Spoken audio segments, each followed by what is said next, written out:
So that brings up the other activity or question is what do we do when we want to treat for another? When we see somebody else experiencing pain or disease or discomfort in their lives, and you know, we all want to fix it up, don't we? But what do? Can we treat for another? Is that appropriate? Well, certainly if someone asks you to, yes. But if I come to you and say, my sister is sick, will you please treat for her to get better? I don't know what my sister's highest purpose is. I don't know whether in her divine plan, her contract with the sacred, she is supposed to live to be 93 or 76 or 51. I don't know that. So I think we can always treat for somebody else or pray for somebody else in a generic sort of way, a more general sort of way.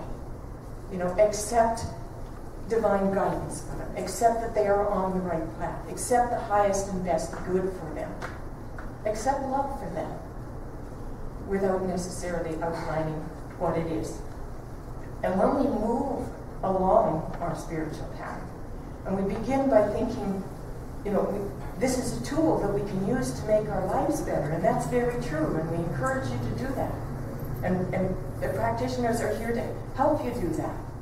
The thing is, as we move further along, we become aware that we really are all one in this mind, and our consciousness kind of shifts to wanting to make a better world for everybody else. It moves beyond ourselves, beyond our own selfish concerns. Not to say we shouldn't take care of ourselves, but the reason that we need to take care of ourselves is so that we can take care of our world. We contribute to making our world a better place. And so Jesus used the phrase, pray without ceasing, so that our lives become not about turning inside and doing a treatment or a prayer when we're in trouble or when we want something, but it just becomes a place from which we live, that we're always in prayer. We're always in communion with the higher being. The infinite mind, I like to think, is actually a hologram, and we're all cells in it.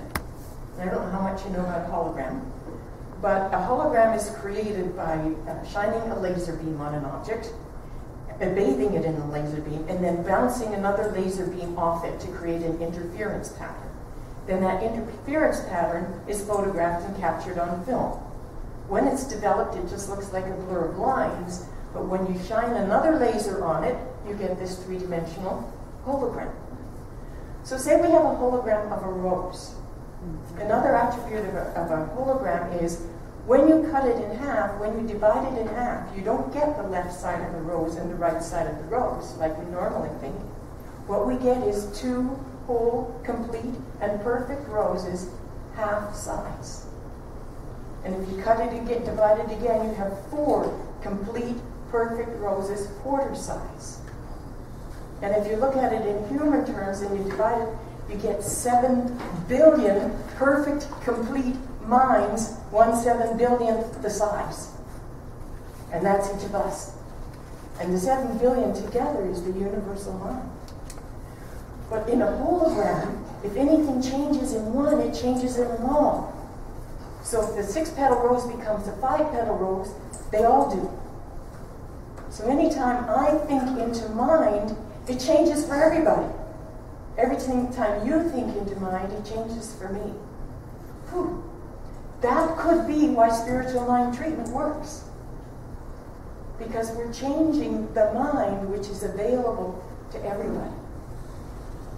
So I don't know, does that all sound kind of very fair to you? It would be to a person with a very scientific bent, perhaps, maybe, because they can't sit that down and prove it and do a double-blind experiment and have it. But the thing is, all scientific experiments, all scientific assumptions are that. They're approximations.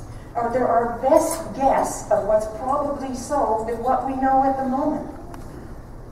There's a story of the mountain goat who carefully climbed his way up the mountain path, and, you know, way up to the top of the mountain, step by step, carefully laying each foot. And when he got there, he found the eagle already there. You know, I like to think we're the eagles.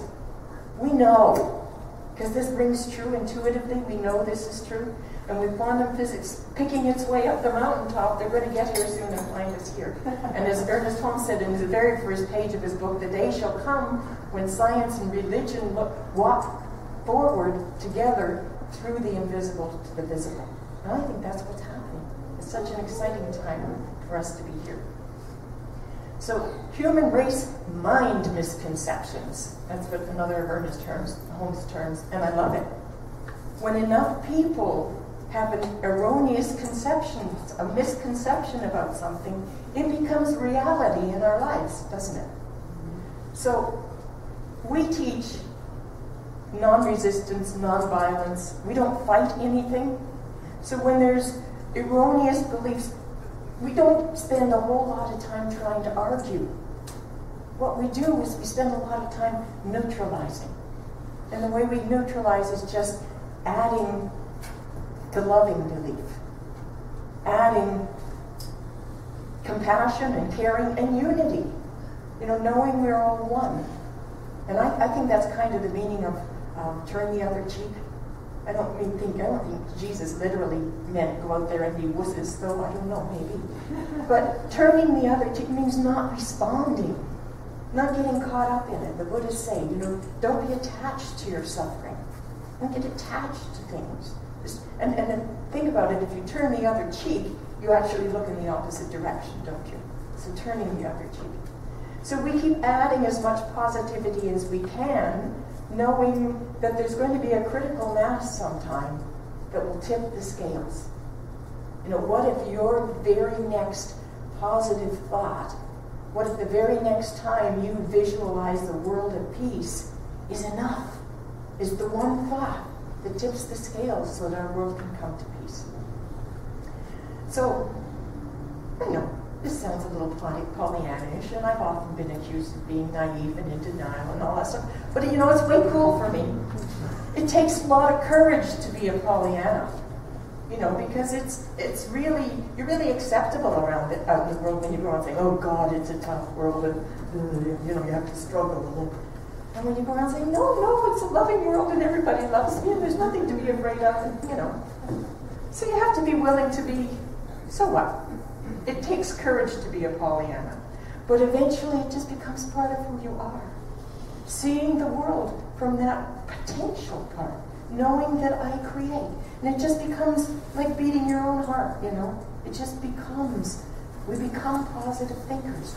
We focus always, well, usually, on what's good and what's right. And we see the good and we praise it. So we can change our circumstances, or we can change our mind. And when we change our mind, our circumstances do change. And that's what Bob did. Thank you. I love you. I bless you. Namaste.